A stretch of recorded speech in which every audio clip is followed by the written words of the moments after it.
Olá, olha nós aqui outra vez na sua Rede Mais Record TV com Vida Saúde de hoje falando sobre alimentação, mais especificamente sobre intolerância alimentar. Como é que anda a sua alimentação aí? Você percebe que quando você come alguma coisa, fica com aquela sensação do estômago tá meio cheio, acontece algumas coisas, tem gente que tem dor de cabeça, né, Rafa? Exatamente, são os mais diversos sintomas. Nós vamos entender tudo sobre sintomas, como é feito o diagnóstico da questão da alimentação, né? Alimentação que pode ser um grande perigo, dependendo se a pessoa tiver aí essa irritabilidade, não puder consumir determinado alimento. Nós vamos entender tudo hoje. É isso, e quem conversa conosco sobre essa intolerância alimentar é o doutor Carlos Alberto Valias, gastroenterologista, mais uma vez conosco aqui, bem-vindo à nossa casa.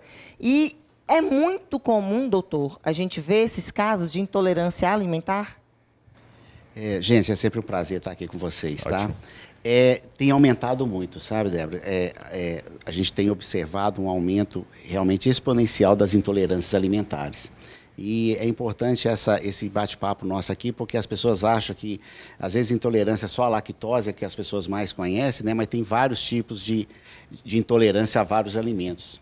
Ao glúten também, né? A gente ouve muito falar. Sim, ao glúten, né? Intolerância à rafinose, né? Intolerância aos FODMAPs, então tem alguns outros tipos de intolerância. Uma pergunta que não quer calar, o que é intolerância alimentar, doutor? Intolerância alimentar é simplesmente a falta de algumas enzimas no intestino, principalmente o intestino delgado, o intestino fino, que são responsáveis para degradar determinados alimentos, né, moléculas desses alimentos. E isso pode levar à intolerância. Então, por exemplo, na lactose, a gente precisa de uma enzima chamada lactase, para degradar a lactose em galactose e glicose, para ser absorvido por essas células intestinais.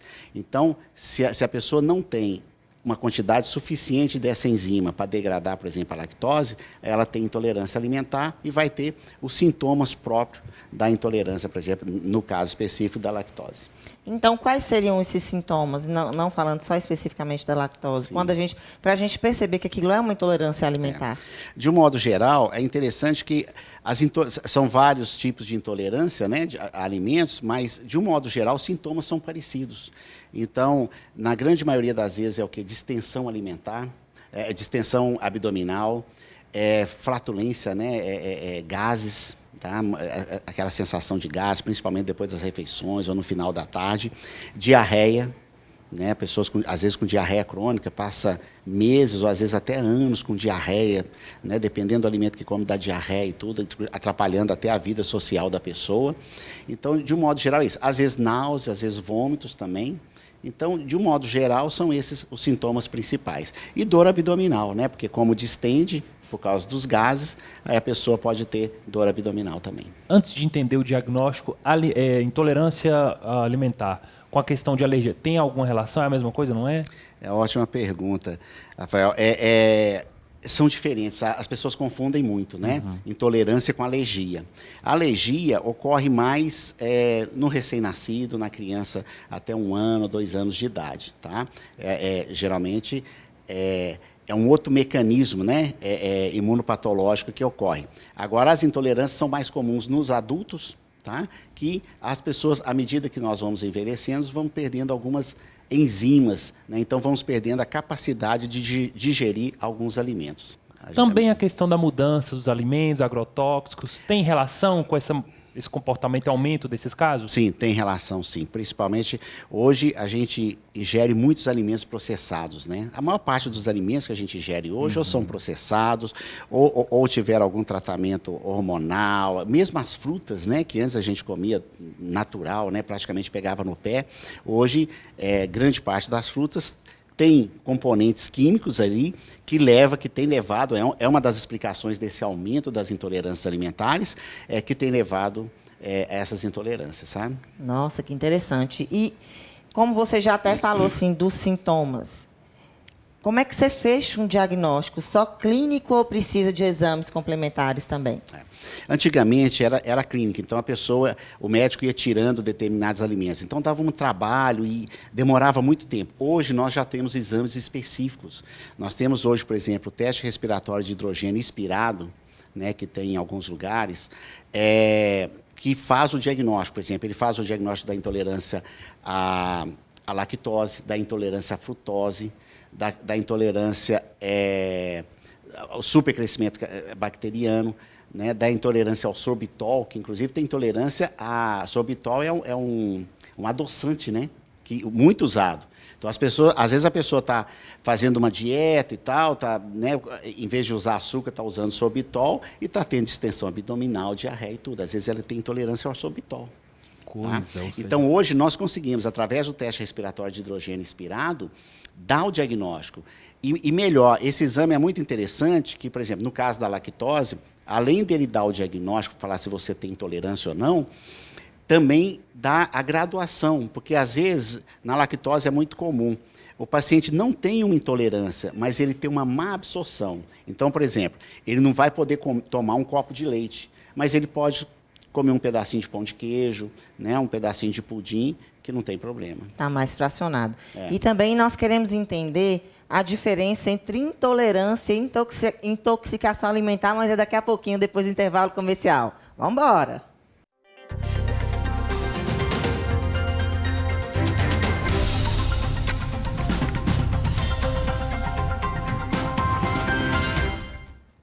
Voltamos com o Vida Saúde de hoje, falando sobre intolerância alimentar. Identificou alguma coisa aí? Já percebeu que, de repente, quando você come certo alimento, tem aquela distensão, né, abdominal, como o doutor falou, os gases, né?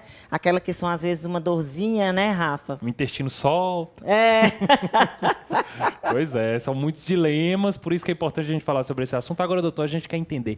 Intolerância e intoxicação alimentar é a mesma coisa?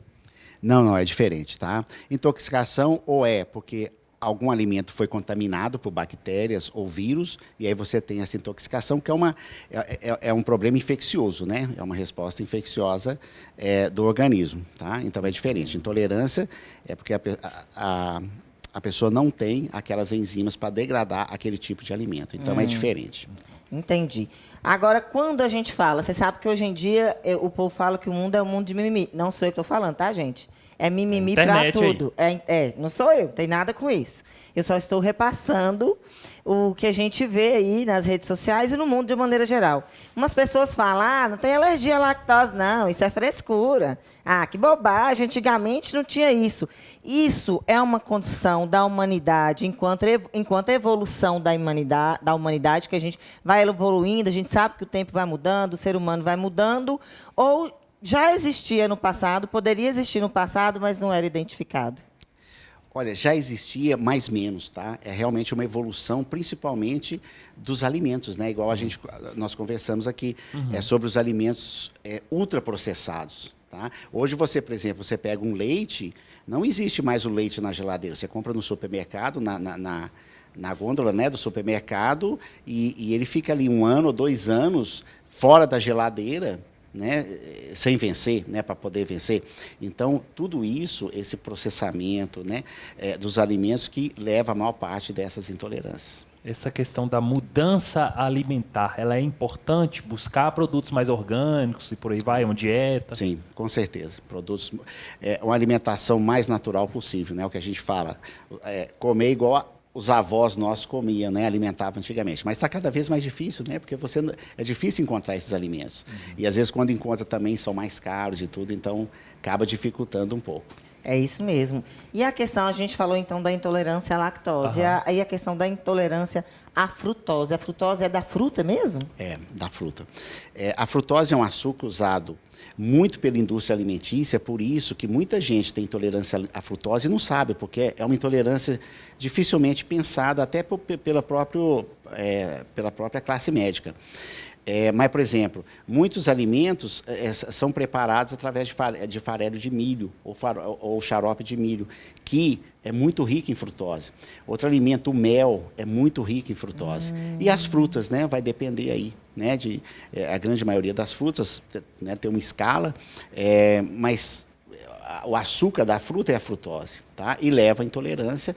E, às vezes, tem pacientes que têm uma intolerância grave, com diarreia, desidratação e tudo, à frutose. Tem outra também, sensibilidade ao glúten. Explica um pouquinho. Sim, sensibilidade ao glúten. Nós temos a doença celíaca, que é uma doença autoimune, que a pessoa tem uma intolerância ao glúten. O que é o glúten? Trigo, centeio e cevada, né? Principalmente ao trigo. Quase tudo que a gente come hoje tem trigo, né? Então, é uma intolerância difícil, porque você tem que fazer uma dieta, você tem que tirar esses alimentos completamente da dieta. Agora, a sensibilidade ao glúten é aquele paciente que não tem essa doença autoimune, que é chamada doença celíaca, mas ele tem uma sensibilidade ao glúten que não é tão importante ou evidente, mas eles têm sintomas de distensão, às vezes diarreia, mas não tem essa doença autoimune, tornando a sensibilidade ao glúten mais tranquilo de tratar. Você, claro, precisa evitar os alimentos que têm glúten, mas não de uma forma tão radical. Ok, ainda bem que eu não tenho essa sensibilidade ao glúten, porque eu amo um pão de sal com manteiga. Aí eu como todos os dias. Doutor, para a gente finalizar, nosso tempo está acabando, eu queria que o senhor explicasse o que é a rafinose e se tem tratamento, todas essas intolerâncias, ou se o tratamento é só evitar mesmo o alimento. Não, tem tratamento. Então, assim, bem, a intolerância à rafinose é um triglicerídeos, né? O triglicerídeo, que é glicose, frutose e lactose, que contém principalmente esses alimentos com castanhas, com algumas verduras, ervilha, milho, sabe? Que tem essa intolerância. É muito comum essas pessoas que fazem academia, dieta, tem uma dieta muito assim restritiva, muita base de muita fibra, muita castanha, granola, é comum, às vezes, ter intolerância à rafinose, ter distensão abdominal, na hora que você vai ver, intolerância à rafinose.